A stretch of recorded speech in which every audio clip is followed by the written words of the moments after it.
Assalamu alaikum wa rahmatullahi wa barakatuh. May peace and blessings be upon all of you.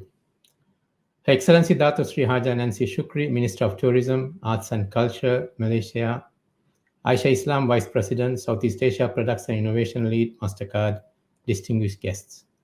Thank you very much for joining us at the global launch of the Mastercard CrescentRating Global Muslim Travel Index 2021. It has been 10 years since we started ranking destinations. So let me start by sharing with you a bit of the history of GMTI. We started in 2011 ranking the top 10 Muslim-friendly destinations. In 2012, we ranked the top 10 OIC destinations as well as the top 10 non-OIC destinations. As we moved on to 2013, we branded the ranking as the CrescentRating Halal Friendly Travel Ranking and ranked 50 destinations on how Muslim traveler friendly they are. And then in 2014, we increased the destinations to 60. This then led to the birth of the Global Muslim Travel Index in 2015 with the partnership between Mastercard and CrescentRating. We started GMTI with a ranking of 100 destinations, followed by 130 destinations from 2016 to 2019. Then came COVID-19 and we decided to pause GMTI during 2020. Now here we are, back with GMTI 2021, ranking 140 destinations. Our objective of GMTI has always been twofold. One, present trends of the Muslim travel market. And two, benchmark the relative position of destinations according to their levels of Muslim traveler friendliness. In assessing Muslim traveler friendliness, the GMTI investigates the destinations based on the ACES model, which we launched in 2017. ACES stands for Access, Communication, Environment, and Services. Under each of those categories, we look at a number of indicators to measure the ease of access to the destination, internal and external communication by the destination, environment at the destination, and services provided by the destination. I will not go into details about this as all our reports have described this framework. But one thing important to note is that we have been continuously upgrading the indicators within this model to better align with the growth of the market.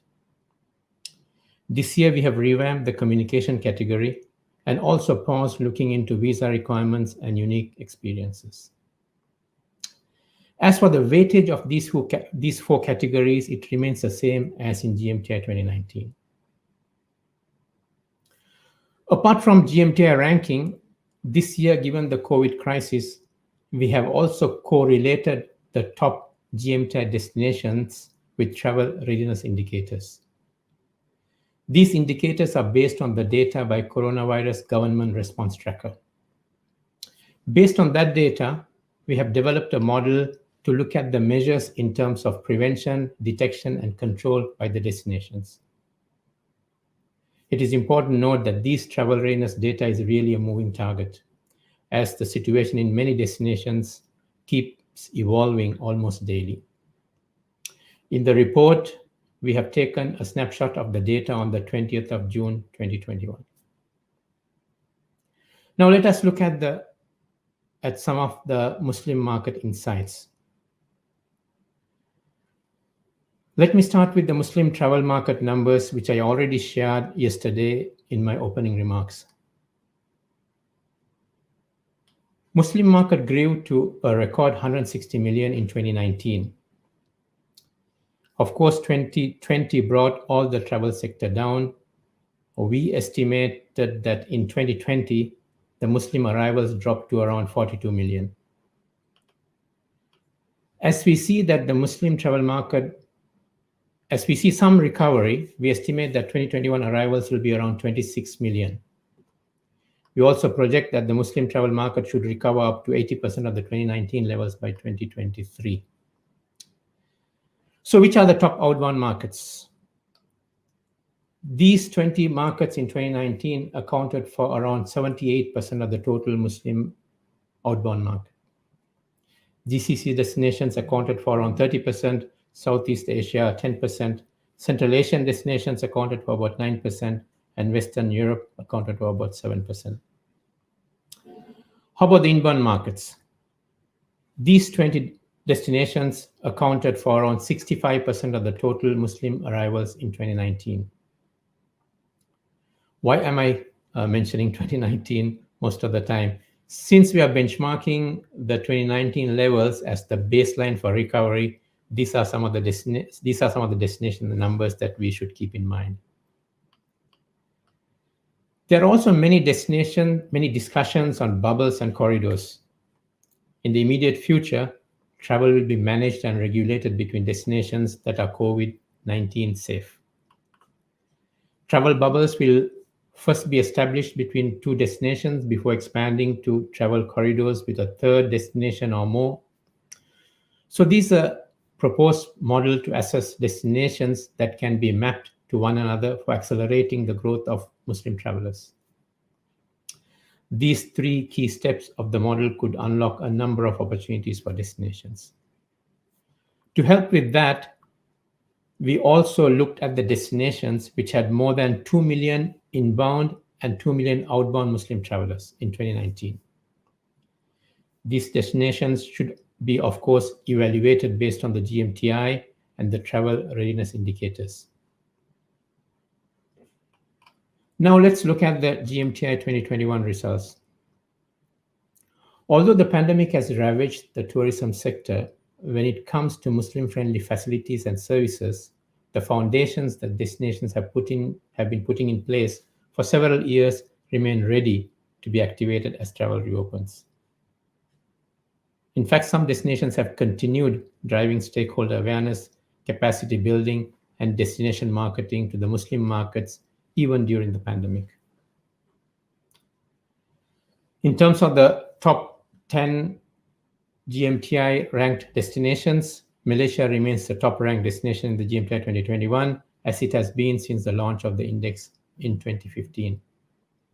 It is followed by Turkey and Saudi Arabia this year. However, the destination which has made the most significant leap is Uzbekistan. During the last few years, it has initiated several projects to capitalize on its very rich Islamic heritage to develop what it calls Ziarah tourism. Singapore remains the only non-OIC destination in the top 20 GMTI 2021 ranking. When it comes to non-OIC destinations, Singapore continues to be the top-ranked destination. Singapore has held this position since the inception of GMTI. The UK, Taiwan, Thailand, Hong Kong, South Africa, and Japan continue to be featured in the top 10 destinations. Some of these destinations, especially the non-OIC destinations, have continued to do some level of marketing to the Muslim market even during the pandemic. As I mentioned earlier, we have also looked at the travel readiness of these top GMTI destinations. Based on these data, the GCC destinations such as Saudi Arabia, UAE, Qatar, Bahrain, Kuwait are in a better position to restart travel, at least within the region. When you look at the non-OIC destinations, based on these data, destinations such as Singapore and Hong Kong are better prepared to restart travel. If you're looking at the regions, Western Asia and North Africa are the highest ranked regions in the GMTI 2021. This is due to these two regions being mainly composed of predominantly Muslim majority destinations. They are followed by Central Asia and Southeast Asia. Eastern Europe and South America are among the lowest ranked destinations in the GMTI 2021. So here we are. GMTI 2021 is the 20th report jointly released by Mastercard and CrescentRating. As we are preparing for travel reopening, we hope all the insights in this report, in GMTI 2021, as well as other reports that we have released during the last 6 years, will help all stakeholders identify gaps and opportunities in catering to the Muslim market, and be better prepared to attract this segment as international travel gradually reopens. You can download this report and all our other reports at CrescentRating.com. It is now my pleasure to invite Her Excellency Dato Sri Haja Nancy Shukri, Minister of Tourism, Arts and Culture Malaysia, to give her keynote address. Aisha and I will be happy to take your questions after that. Thank you. Assalamu alaikum.